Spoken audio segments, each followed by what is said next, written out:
درێژم دەڕۆم بەرەو ئاسۆ بەرەو ئاسۆی ڕوون دەڕۆم تا تڕۆپکی ڕزگار بوون. ئامادەبوانی بەڕێز میوانانی خۆشەویست، سڵاوی خوای گەورەتان لێبێ هەموو لایەکتان بەخێر بێن سەرسەر و سەرچاومان. ناپرسم میوانەکانم لەکوێوە هاتوون، چونکە دەزانم لە تەواوی قەزا و ناحیە و دەڤەر و گەڕەک و لە هەر چوار پارچەی کوردستان ئەگەر لێرە ئامادە بوون زۆر بەخێر بێن. بەخێر بێن بۆ ئیدارەی سەربەخۆی سۆران، بەخێر بێن بۆ پایتەختی شەهیدان، بەخێر بێن بۆ دەڤەری کۆڵنەدان. ئامادەبوانی بەڕێز، شکر بۆ یێزدانی بێهاوتا، هەزار جار شکر بۆ یێزدانی بێهاوتا لە سایەی خوێنی شەهیدانی کورد و کوردستان، لە سایەی خەڵکی خۆڕاگری کوردستان و پێشمەرگە قارەمانەکان. ئازادی و ئاشتی خوازی بەشێکی سەرەکی بووە لە هەرێمی کوردستان و ئەو ئازادی تێدان بەرهەمی خوێنی شەهیدانمانە. ئەمڕۆکەش لێرەدا ئامادە بووین لەژێر دروشمی کشتوکاڵ سەرمایەی نەتەوەیمانە، لەژێر چاودێری زۆر بەڕێز هەڵگور شێخ نەجیب سەرپەرشتیاری ئیدارەی سەربەخۆی سۆران و بەڕێوەبەراتیم گشتی کشتوکاڵی سۆران یەکەمین فیستیڤاڵی بەرهەمی خۆماڵی کشتوکاڵی لە ئیدارەی سەربەخۆی سۆرانەوە ساز دەکرێتن. ئامادەبوانی بەڕێز، ئەم مەراسیمە ئەم فیستیڤاڵە جوانە کۆمەڵێ بڕگە و بابەتی سەرەکی وتاری تایبەت لە خۆ دەگرێ، بەڵام جوانترین دەستپێک بۆ ئەم مەراسیمە ئەوەیە کە هەمومان بۆ گیانی پاکی شەهیدانی کوردستان دەقەیەک لەگەڵ مارشی سرودی ئەیڕەقی پڕابوەستین. بفەرمۆن.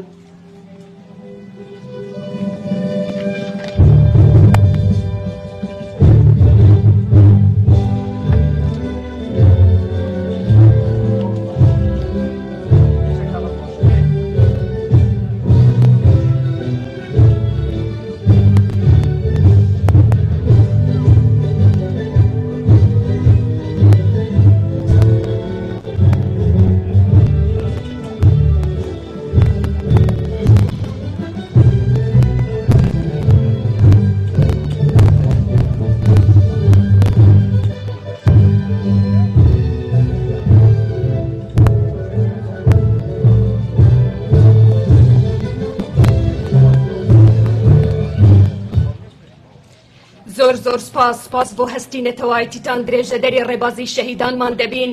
جوانترین پەیامی شەهیدانمان ئەوە بووە کە پێشمەرگاتی مەزنترین بووە لە مێژوو. ئامادەبوانی بەڕێز، ئێستاش خێرهاتن و هاوکات بە نوێنێراتی جەنابی وەزیری کشتوکاڵ خات و بێرگەر تاڵەبانی لەلایەن بەڕێوەبەری گشتی کشتوکاڵی سۆران زۆر بەڕێز نەبەس ڕەفعەت با بەڕێزی بفەرمێت بۆ پێشکەشکردنی وتارێک.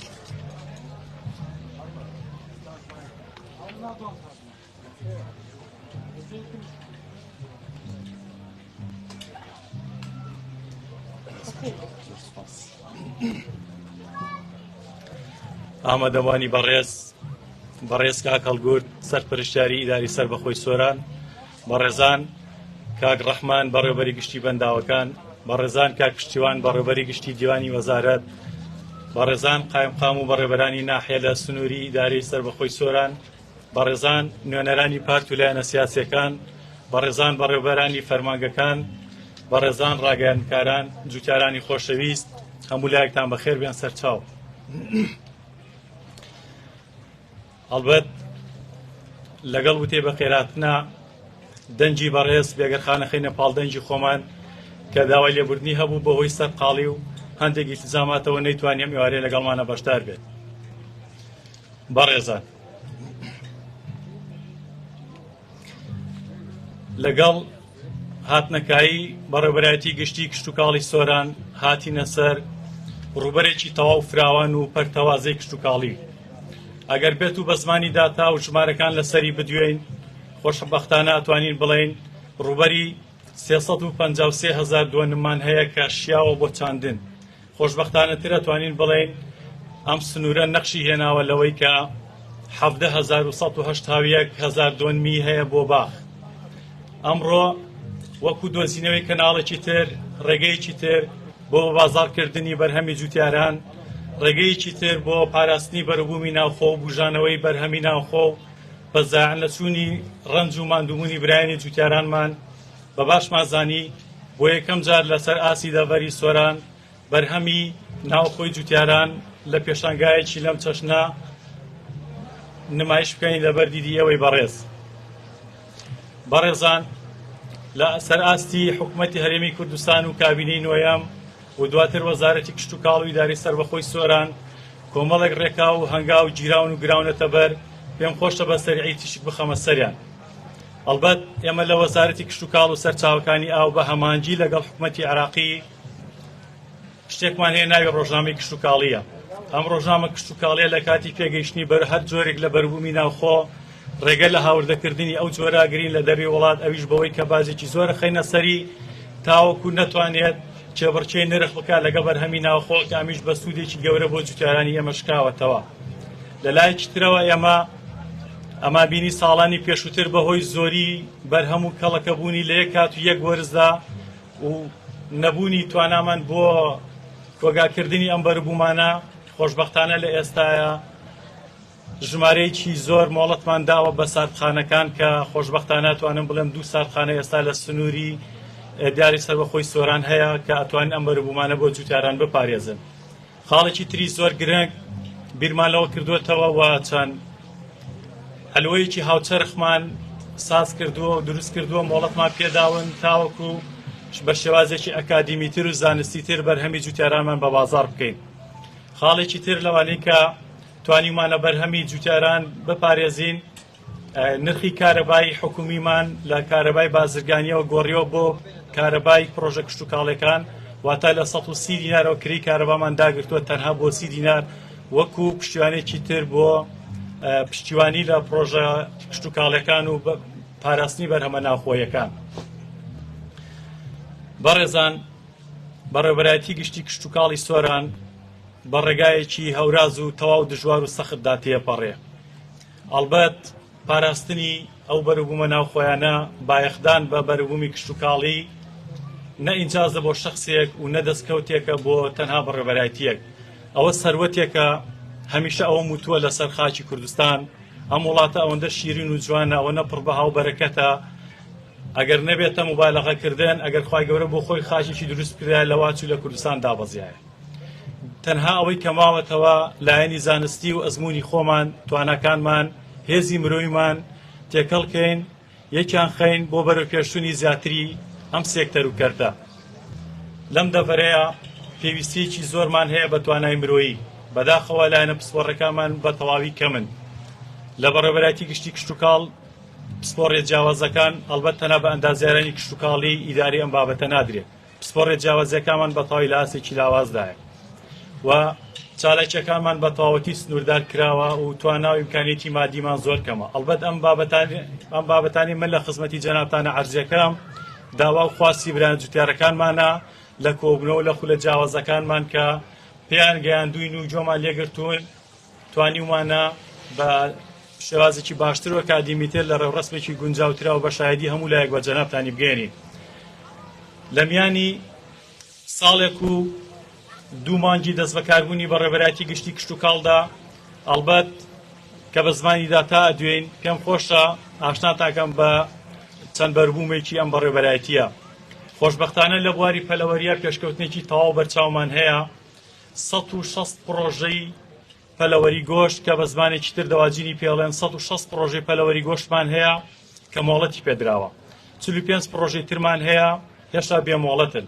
3 پرۆژەی گەورەی مریشکی هێلکەی خواردنمان هەیە کە خۆشبەختانە ئەتوانن بڵێن بەرهەمەکانیان چێبڕچێکی تەواوەکەن لە بازاڕا و کاریگەریان بە تەواوەتی هەبووە لەسەر دابەزانی نرخ.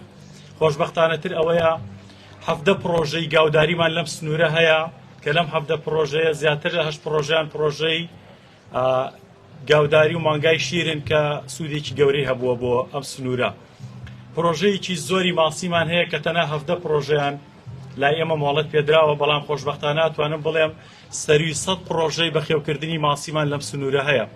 بەڕێزان بەرەبوومە جیاوازەکان لەم سنوورە کە خسومانتە بەرچاو دیراسەمان کردووە، ئەلبەت جۆرەکانی میوە جۆرە و جۆرەکان بەرهەمی زۆر باشمان هەیە کە ئەگەر ڕیزبەندیەکی کەمیان پێ بدەین ناتوانین تا کۆتایی بڕۆین، بەڵام ڕیزبەندیەکی کەمیان پێ بدەین ئەتوانین بڵێین زیاتر لە 7,000 دووەنم تەنها ڕوبەری چێنراومان هەیە بە جۆرەکانی ترێ. ئەتوانین بڵێن زیاتر لە 1000 دووەنممان هەیە تەنها بە ڕوبەری چێنراوی هەنار و دواتر هەنجیر. ئەم بەرەبوومانە لە بەرەبوومە هەرێک گرنگ و پێشکەوت و دیارەکانی ئێمن. لە مانجی 12 ساڵی ڕابردوو ئێمە توانیمان وەک یەکێک لە پایە ئەساسیەکانی وەزارەتی کشت و کاڵ سەرپەرشتیاران و ئەندازیاران بۆ پرۆژە کشت و کاڵی ناوخۆیەکان بەرهەم بێنین و ڕایان بهێنین کە خۆشبەختانە ئێستا 117 سەرپەرشتیارمان وەکو دەستێکی مرۆیی پۆڵین ئامادەیە بۆ سەرپەرشتیکردن و ڕێنوێنیکردنی پرۆژە کشت و کاڵەکان بە شێوازێکی زانستی و ئەکادیمی. مانجی تەمووزی ئەم ساڵ لە ڕۆژانی 30 و 31 تەمووز بە بەشداری برای بەڕێزمان کاکەڵگورد خولی نیشتیمانی بۆ ڕاهێنانی جوتیاران بە سەرپەرشتی ڕاستەوخۆی نووسینگەی جەنابی ڕێزدار سەرۆکی حکوومەت کرایەوە کە خۆشبەختانە ڕێژەیەکی بەرچاو لە جوتیارە هەرە پێشکەوتوو نمونەیەکانی ئەم دەڤەرەتیایە بەشدار بوون. ئەمانە مشتێکن لە خەرمانی دەستکەوت و کار و چالاکیە کشت و کاڵەکان لە سنووری ئیدارەی سەربەخۆی سۆران. ئەگەرچی لە ئاسی تموحی پڕخەمخۆری و حەز و ویستی ئێمە بۆ زیاتربوونی گەشەکردنی سێکتەری کشت و کاڵ نییە، بەڵام ئەمەوە مژدەیەشتان پێ بدەم کە کشت و کاڵ ئێستا گەیشتۆتە قۆناغێک کە بە تەواوی ئەتوانین بڵێ نزیک بووینەتەوە لەوەی ئاسایشی خۆراک لەم ناوچێ بپارێزین و خۆشبەختانە لە ڕیزبەندی هەرە پێشەوەین بۆ ناردنە دەروی بەرهەمەکانمان و توانیمانە بەشێک بین لە پڕکردنەوەی بازاڕی ناوەڕاست و خوار و عێراق کە بەرهەمەکانمان بە جۆرێک هەیە کە لە پێداویستی ئەم دەڤەرە زیاد بوونە. بەو هیوایەم هەر یەکێک لای خۆتانەوە ئەگەر بە ئاودانی دارێک و پاراستنی دارێک بووە هاوکار بن لە گەشە پێدانی سێکتەری کشت و کاڵی. نامەوێت زیاتر لە کاتەکەتان بگرم، تەنها مەبەستم بوو بە زمانی ژمارە ئاشناتان کەم بەوەی بووە چەند جۆرێک لە کار و چالاکیەکان. ئەم فیستیڤاڵی ئەمڕۆ شاهد حاڵێکە بۆ بەرهەمەکانی ئەم سنوورە کەواکە هەر یەکێک لە ئێوەی بەڕێز هەستی بەرپرسیارەتی لای بجوڵێت و ئەوە لە ناخیا بچەسپێت کە کشت و کاڵ پێویستی بە ئاوڕلێدانەوەیە. پاراستنی کشت و کاڵ پاراستنی بەرهەمێکی گرنگی نەتەوەیە، خاڵێکی گرنگی پاراستنی خاڵێکی گرنگی ئەم نیشتیمانەیە کە ئەرک واز بە لەسەر هەموو لایەکمان. دووبارە بەخێر بێن، خۆشحاڵ بووم گەشتبین بووم بە ئامادەبوونتان، ڕێدوورتان تەقدیرمان هەیە بۆیان، بەخێر بێن سەر چاومان. زۆر سپاس.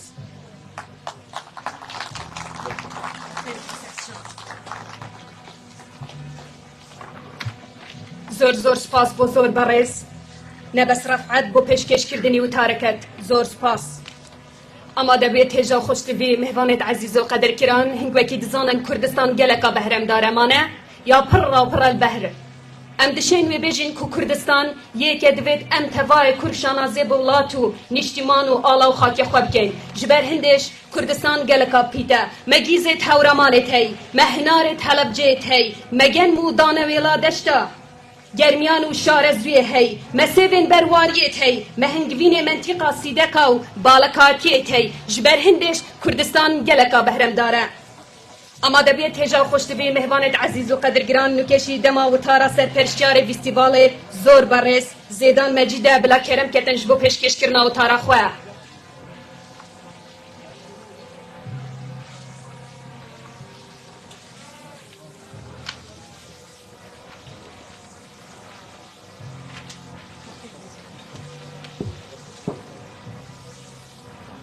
بە ناوی خوای گەورە و میهرەبان، ئامادەبوانی خۆشەویست وێڕای بەخێرهاتنتان لە پێشدا بۆ بەسکردنی ئەم فیستیڤاڵە دەمەوێت زۆر سوپاسی بەڕێز کاک هەڵگوڕ شێخ نەجیب بکەم کە لە ڕوانگەی جەنابیان توانیم ئەم فیستیڤاڵە ئەنجام بدەم و زۆر سوپاسی بەڕێز کاک نەبەز ڕەفعات بکەم کە لە یەکەم هەنگاوی بیرۆکەکەم بە گوڕوتینەوە ئامادەیی دەربڕی بۆ ئەنجامدانی ئەم فیستیڤاڵە. هەروەها زۆر سوپاسی وەزارەتی کشت و کاڵ بەشی ڕاگەیاندن بەڕێز کاکیوە عەلی کە پەیوەندی پێوە کردم بۆ هەر هەماهەنگیە کە پاڵپشتیمان بکات. زۆر سوپاس بۆ جوتیارانی خۆشەویست هەموو ئەوەی دەیکەن لەم فیستیڤاڵە لەسەر ئامادەبوونی ئەوان وەستاوەتەوە. سەرەتای کردنەوەی ئەم فیستیڤاڵە وەکو دەرسەیەکە بۆ خزمەتکردنی کەرتی کشت و کاڵ و هاندان و پاڵپشتی جوتیاران تا بەرهەمەکان و جوتیاران ئاشنا بکەین بە یەکە ئیداریەکان تا بتواندێت لە ئێستاوە کەرتی کشت و کاڵ گرنگی پێ بدرێت و وە پرۆژەی کشت و کاڵی بکرێت، هەروەها ئاسانکاریان بۆ بکرێت. داوا دەکەم پلانی استراتیژی کشت و کاڵی لەسەر ئاستی کوردستان کاری لەسەر بکرێت. لە دوای ساڵی 2012 هیچ پرۆژەیەکی کشت و کاڵی لەم سنوورە نەکراوە. سنووری سۆران بەرفراوانە، کەش و هەوای لەبارە، ئاوی سەرزەوی هەیە، ئەگەر جۆگەی ئاودێری و حەوزی ئاودان و سۆندەی دڵۆپاندن و نەمام و تۆی ممتاز بهێنرێت و بەسەر جووتیاران دابەش بکرێت، دەتوانرێت بۆ ماوەی 10 ساڵی تر سۆران بکرێت بە بڕبڕەی پشتی کوردستان بۆ بەرهەمی ناوەخۆ و بگرا بۆ دەرەوەش سوودی دەبێت. کۆی تێچووی ئەرکی ئەم ڤیستیڤالە لەسەر ئیدارەی سربەخۆی سۆرانە. ڤیستیڤاڵی بەرهەمی کشت و کاڵی سۆران بۆ 2 ڕۆژ بەردەوام دەبێت. ئەم ڤیستیڤالە لە 55 بەشدار بوو ئامادەکراوە. بەرهەمەکان پێکهاتوون لە میوە، سامانی ئاژەڵی، هەنگەوانی، سەوزەوات و کاری دەستی و خواردنی فۆلکلۆری و ڕێکخراوی ژینگەیی. هەروەها 21 جووتیاری نمونەیی دیاریان پێدەدرێت کە پێک هاتووە لە مەقەس و پەمپی دەرمان و بەرگی مێشەوانی، لەگەڵ نامیلکێک کە زانیاری تێدایە لەبارەی ڕێنمایی بەکارهێنانی قڕکەری کیمیایی بۆ قەڵاچۆکردنی دەردەکشتوکاڵیەکان. وەکرەی جووتیاران دابین دەکرێت بۆ گواستنەوەی بەرهەمەکانیان.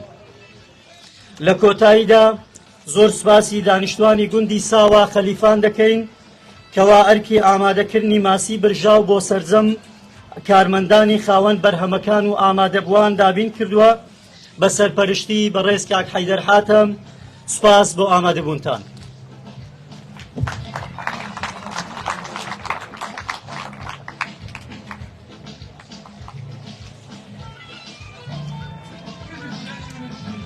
زۆر سپاس بۆ زۆر بەڕێز زێدان مەجید سەرپەرشتیاری ڤیستیڤاڵ. ئامادەبوانی بەڕێز میوانانی خۆشەویست لە هەر شوێنێک ئامادە بوو بم ئاماژەم بەوە کردووە کە لە پاڵ هەر سەرکەوتنێک کە وڵاتێک هەیبێت سەرۆکێکی سەرکەوتو هەیە. هەمیشە شوتومە کە سەیری ئیدارەی سەربەخۆی سۆران ئەەکەم سەرکەوتنێکی ئەوەندە گەورە ئەبینم کە ناتوانم مەسفی بکەم. ئەزانن ئەو سەرکەوتنە هێما بۆچی؟ چونکە هێما بۆ ئەوەی کە خاوەن خەڵکێکی خۆڕاگرو بە ئەمەک و شەهید و پێشمەرگێ و لەبەر ئەوەشە ناوێنراوە پایتەختی شەهیدان. بەڵام لە هەمان کاتدا دەستێکی گەورە لەناو ئەو پێشکەوتن و خوازێ دەبینم لە ئیدارەی سەربەخۆی سۆران. ئەوە نابێتەوە کە من وەسفی دەکەم، بەڵام بەڕاستی شوێنەکانی خزمەتکردنی پرۆژەکانی دیارە. زۆر بەڕێز هەڵگورت شێخ نەجیبە سەرپەرشتیاری ئیدارەی سەربەخۆی سۆران داوا لە بەڕێزی دەکەم بفەرمێت بۆ پێشکەشکردنی وتارێک.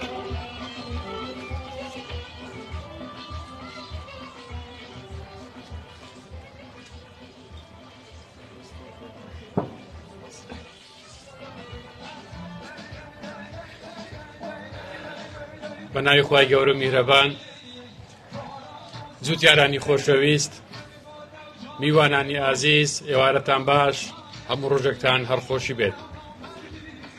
جێگای شانازیە بۆ من لە دەڤەرێک لە فستیڤاڵێکی بەرهەمەکانی کشتوکاڵی وەکو کوڕە جووتیارێک کە 30 ساڵ 50 ساڵ پێش ئێستا لەو دەڤەرە کشتوکاڵی بردوتە قۆناغێکی دیکە. بۆ من خۆشحاڵیە کە لێرە ئامادەم لەم فستیڤاڵە.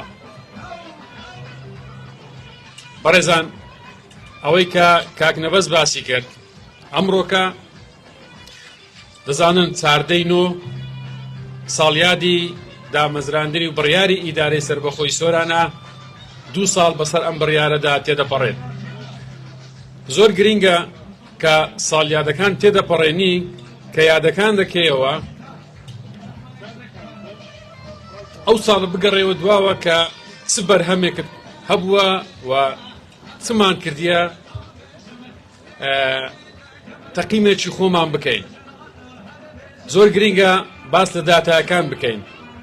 ئەوەی کاک نەبەست ئاماژەی پێکرد کە وەکو بەڕێوەبەرایەتی گشتی کشتوکاڵ لە ماوەی ئەوەی کە ئەم بەڕێوەبەرایەتی هاتۆتە کایەوە کار و چالاکیەکانیان چی بووینە. و لەوە گرنگتر ئەوەیە کە ئێمە تەقیمی ئەوە بکەین ئایا ئەوە لە ئاستی خواستی جووتیاراندا بووە، لە ئاستی خواستی ئێمەدا بووە، حکوومەتی هەرێمدا بووە یان نا. ئەگەر نەبووە بۆ نەبووە وە دەبێت چی بکەین. ئەم سنوورە سنووری ئیدارەی سەربەخۆی سۆران ناوچەیەکی زۆر بەرفراوانە. و لە ڕووی ژمارە دانیشتوانەوە لەوانەیە کەمتر بێتن بەڵام سنووری ئیدارەی سەربەخۆی سۆران 5730 کیلۆمەتر دووجایە. زۆربەی ئەو ناوچانش بەدەر لەوەی کە ناوچەیەکی گەشتیارین ناوچەیەکی کشتتوکاڵیشن. ئێمە کشتتوکالەکانی بەرهەمە کشتتوکالەکانی ئەم دەڤەرە بەرهەمی ئاسایی نین. ئێمە براندمان هەیە لە زۆربەی جۆری ئەم بەرهەمانێک کە لەم دەڤەرە بەرهەم دێت براندن و هەبوونی ئەم براندەش دەگەڕێتەوە بۆ جیاوازی کەش و هەوای ئەم ناوچەیە. یعنی ئەو بەرهەمانێک کە لێرە بەرهەم دێتن لە ڕووی تام و جۆریەوە زۆر زۆر جیاوازی هەیە لەگەڵ ناوچەکانی دیکە. هەبوونی ئیدارەیەکی سەربەخۆ، هەبوونی بەڕێوەبەرایەتیەکی گشتی وەکو بەڕێوەبەرایەتی گشتی کشتتوکاڵ چۆن دەتوانێتن کەرتی کشتتوکاڵ بباتە قۆناغێکی دیکە. ئێمە زۆر جار باستەوە دەکەین تەنها کردنەوە و هێنانەکای ئەو بەڕێوەبەرایەتیانە نەبێتن، تەنها بینایەک و بەڕێوەبەرێک و چەند کارمەندێک نەبێتن. دەبێت سوود لەو بڕیارە وەربگرین. ئێستا ئەو بەرنامانە هەموو لە بەردەست خۆماندا. ئێمە دەتوانین هەموو لایەکمان دەزانین کابینەی نوێمی حکوومەتی هەرێمی کوردستان و خودی جەنابی سەرۆکی حکوومەت ڕێزدار مسرور بارزانی گرنگیەکی زۆر زۆر تایبەتی بە کەرتی کشتتوکاڵ داوە. هاوکاری و پاڵپشتەکانی ئەو ئێمە دەتوانین لێرانە ڕنگدانەوەی هەبێتن و بتوانین پەرە بە کەرتی کشتتوکاڵ بدەین لەم دەڤەرە. ئەوەی جێگای هەڵوەستەکردن لەسەری ئێمە ئەو شوێنانەی زۆر گودمان هەیە، زۆر ناوچەمان هەیە تا ئێستاش بەرهەمێکی کشتتوکاڵی لێ بەرهەم دێتن، بەڵام ئەگەر بە شێوەیەکی ئەکادیمی دراسەی لەسەر بکەین لەوانەیە بتوانین بەرووبوومی زۆر باشتری لێ بەرهەم بێنین لەوەی کە ئێستا دەیکرێتن. لە هەندێک بابەتی پرۆژەی کشتتوکاڵی کلاسیکی بینە دەر و هەوڵ بدەین بە شێوەیەکی ئەکادیمیانە سوود لەو ناوچانە و لەو جیاوازیە کەش و هەوا ببینین کە لەو دەڤەرەماندا هەیە. ماوەیەک پێش ئێستا یەکێک لە هەنگاوانەکانی ئێمە لە خەلیفان کە لەسەر ئاستی وڵاتانی عەرەبی شتوانی بە باشترین جۆری هەنگوین کە ئەوان هەڵسەنگاندنیان بۆ ئەو هەنجینە کرد. ئەوە جێگای هەڵوەستەیە کە ئێمە بەدەیان بەرووبوومی دیکەی ئەوهامان هەیە، بەڵام لەوانەیە نەمانتوانی بیتن وەکو پێویست مارکێتینگی و تەسویقی بۆ بکەین. بۆیە زۆر گرینگە لە بەڕێوەبەرایەتی گشتی کشتتوکاڵ، لە ئیدارەی سەربەخۆی سۆران، لە وەزارەتی کشتتوکاڵ بە هەمان شێوە هەوڵ بدرێت ئەم بەرهەمانە پۆلین بکرێن و کاری باشتریان لەسەر بکرێتن و لێکۆڵینەوەی باشتریان لەسەر بکرێتن بۆ ئەوەی چۆن بتوانین باشتری بکەین، چۆن بتوانین ئێمە وەکو ئەم دەڤەرە پشت بەو کەرتە ببەستین. سۆران لە ڕووی گەشتیاریەوە ناوچەیەکی گەشتیاری زۆر زۆر بەرپراوانە و جیاوازیەکی زۆری هەیە، ساڵانە چەندین گەشتیار و لەم دەڤەرە دەکەن. ئەگەر کەرتی کشتتوکاڵیش بە هەمان شێوە توانیمان ئەوانە بە بەرهەم بێنین، هەبوونی ئەو هەموو گەشتیارە لێرانە دەتوانن سوود لە بەرووبووم و بەرهەمەکانی کشتتوکاڵی وەربگرن و بە هەمان شێوە ناوچەیەکی استراتیجیە دەکەوێتە سەر سنووری هەردوو وڵاتی ئێران و تورکیا. دیسان گرنگیدان بە کشتتوکاڵ دەتوانین جموجۆڵی بازرگانیش لەم دوو دەواازەیە زیاتر بکەین. یعنی ئەگەر بە شێوەیەکی گشتی تەماشای ئەو دەڤەرە بکەین لە ڕووی گەشت و گوزار، لە ڕووی کشتتوکاڵی، لە ڕووی بازرگانی، جموجۆڵی بازرگانی، ئێمە شوێنێکی زۆر زۆر استراتیجی خاڵێکمان هەیە، زۆر زۆر استراتیجیە. پرسیارەکە ئەوەیە توانیتمان سوود لەو شوێنە استراتیجیە وەربگرین، توانیتمان سوود لەو کەرتە گرنگانە وەربگرین بۆ ئەوەی ئێمە پشت بە خۆمان ببەستین. ئەوەی ئێمە ئامانجمانە لە ئیدارەی سەربەخۆی سۆران بەرزکردنەوەی هەڵی کارە بۆ گەنجانی ئێرانە، چ بە پەرەپێدانی پرۆژەکانی کشتتوکاڵ، چ بە پەرەپێدانی پرۆژەکانی گەشت و گوزار یان سەنتەرەکانی بازرگانی بۆ بەرزکردنەوەی ئاستی جموزۆڵی بازرگانی لەم دەواازانە. هەمومان بێکەوە ئەم 2 ساڵی کە تێمان پەڕان ئێمە لەوانەیە زیاتر سەرقاڵی جێبەجێکردنی پرۆژە خزمەتگوزاریەکان بین کە ماوەی چەندین ساڵ بوو نەکرابوو، شۆڕشێکی ئاوادانیمان دەست پێ کرد. بەڵام بەداخەوە زۆر جاران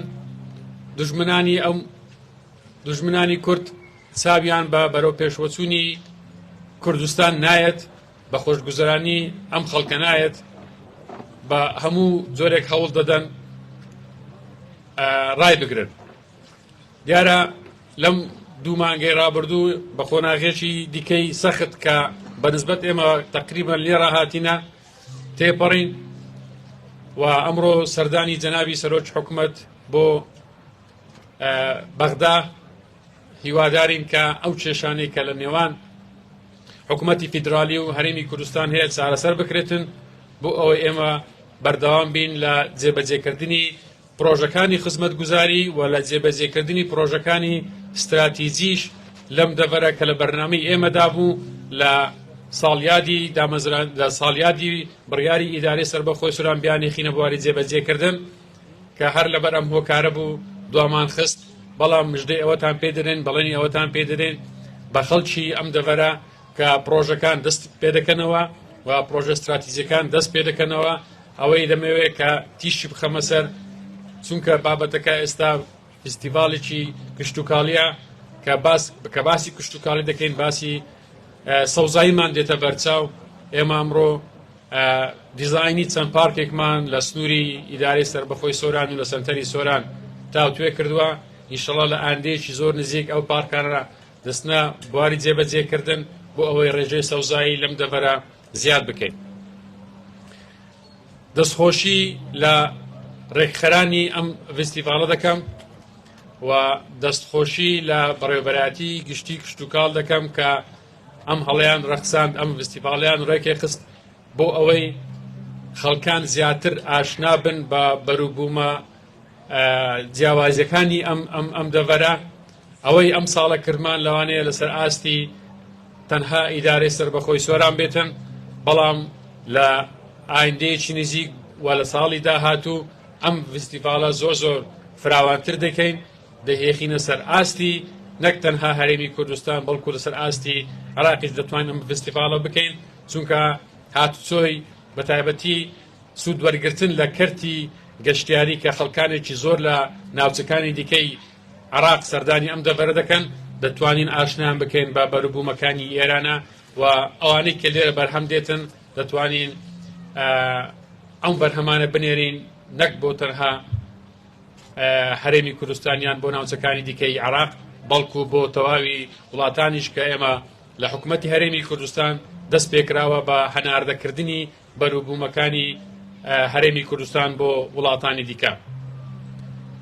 هیوادارین کە هەمومان لێرەوە دەست بکەین بە ئەو سامانەی بەردەوامەی کە لە بەردەستماندایە، چ سامانی کشتتوکاڵ، سامانی گەشتوگوزار، سامانی بازرگانی، بە تایبەتی کشتتوکاڵ و گەشتیار کە داهاتێکی بەردەوامیان هەیە، سامانێکی بەردەوامە بۆ هەم بۆ دەڤەری سۆران و هەم بۆ حکوومەتی هەرێمی کوردستانیش ئێمە بیکەینە بنەما و بنچینەی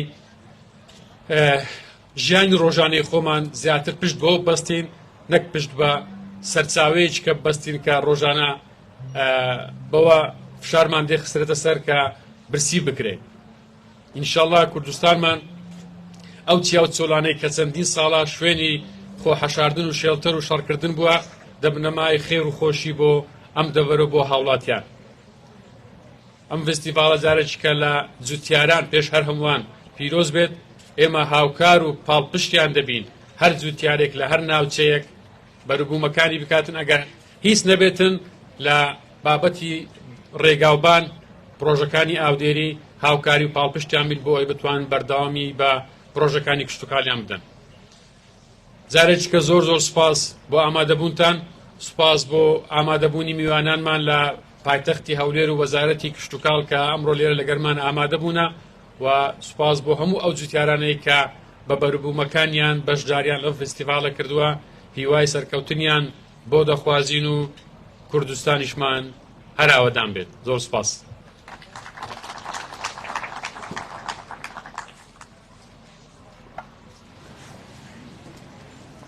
زۆر سپاس بۆ زۆر بەڕێز هەڵگور شێخ نەجیب سەرپەرشتیاری ئیدارەی سەربەخۆی سۆران و سپاس بۆ پێشکەشکردنی وتارەکەت. ئەیوەتەن بۆ خزمەتت دایم لە ڕێتا حازرم، باوەڕت بێ من لە زومرەی لاوەکان تا نادرم، گەر لەسەر تۆ بێت و تووشی سەد بەڵاو سابر بم، خوا ئەزانێ چەند لە ئاستا تۆ کە پاک و تاهرم. ئامادەبوانی بەڕێز میوانانی خۆشەویست هەمومان دەزانین ئێمە لێرەین بۆ ئەوەی بەرهەمی جوتیارە نمونەکانمان ببینین، هەمومان دەستمان بەکەی جوتیارە نمونەکانی ئیدارەی سەربەخۆی سۆران و تەواوی ئیدارەی خەڵکی خۆڕاگری کوردستان بۆ نمونە جوتیارە سەرکەوتوەکانی تەواوی کوردستان کە کوردن و کوردستانین و بەرهەمەکانیان توانیوانە خزمەتێکی کوردستان بکەن لێرەدا ئامادە بووینە. هەر بە ئەوەش ناوەستین ئەگەر چەند خەڵاتیشیان بکەین هێشتا هەرکەمە، بەڵام لێرەدا ئەمەوێت بڵێم ئێستا کاتی ئەوەیە کە دیاری بەسەر 21 جوتیاری نمونەی ئیدارەی سەربەخۆی سۆران دابەش بکەین. هەر بۆیە لە سەرەتادا داوا لە زۆر بەڕێز هەڵگور شێخ نەجیب سەرپەرشتیاری ئیدارەی سەربەخۆی سۆران دەکەم ئەگەر بێت و هاوکار بێتن خەڵاتەکان ببەخشێ سوپاسی جەنابی دەکەم.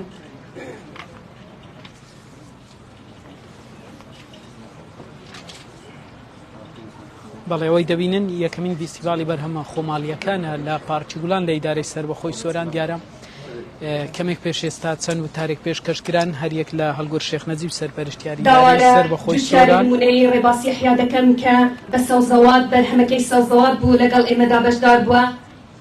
با بفەرمێت. بەڵێ دیارە ئێستاش ڕێزگرتن دیاری بەسەر 21 جوتیاری نمونەی سنووری ئیدارەی سەربەخۆی سۆران دابەشەکرێ. لێرە سەرپەرشتیاری ئیدارەی سەربەخۆی سۆران ئامادەی هەیە و دواتریش کە ئەم 21 جوتیارە نمونەیە دیار ڕێزلێنانیان بەسەر دابەش کرا کە کۆمەڵێک پێداویستی کشتتوکالین لێرە دابین کراون و بەسەر ئەو 21 جوتیارە دابەش دەکرێت بۆ ئەوەی سوود وەرگرن لەو ئامێرانە کە لە نێو بەروبوومە کشتتوکالەکان دواتر بەکاربێنن. کەمێشتر چاوتان لەسەر زاریمانزی بێ جوتیاری نمونەی ڕێباسی حیا زۆر بەڕێز عومەر ڕەمەزان جوتیارێکی نمونەی بە بەرهەمی سێ و لەگەڵمان بوو با بفەرمێت.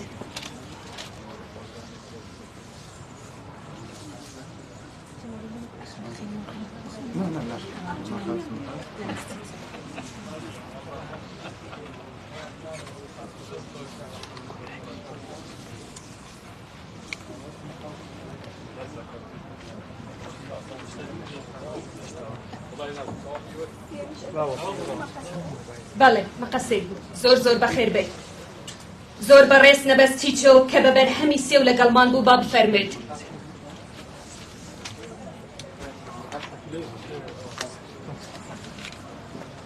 بەڵێ وەکاماژەم پێکرد ئەمڕۆ یەکەمین فیستیڤالی بەرهەمە خۆماڵیەکان لە نێو پارکی گوڵان بەڕێوەچێ. ئێستا 21 جوتیاری نمونەی کۆمەڵێک پێداویستی کشتتوکالیان بەسەردا بەشەکرێت. چاوتەن لەسەر زاری کرمانجی بێت چەند خولەکێکی تر گفتوگۆ لەگەڵ جوتیاران و هەمیش لەگەڵ ئەو کەسانە دەکەین کە لێرە ئامادەیان هەیە لە مەڕاستی بەرهەمە خۆماڵیەکان کە لە نێو پارکی گوڵان بۆ ماوەی 2 ڕۆژ بەڕێوەچێ بۆ ئەوەی گفتوگویان لەگەڵ بکەین تا چەند گرنگە ئەم جۆرە فیستیڤالانە گرنگیان پێ بدرێت.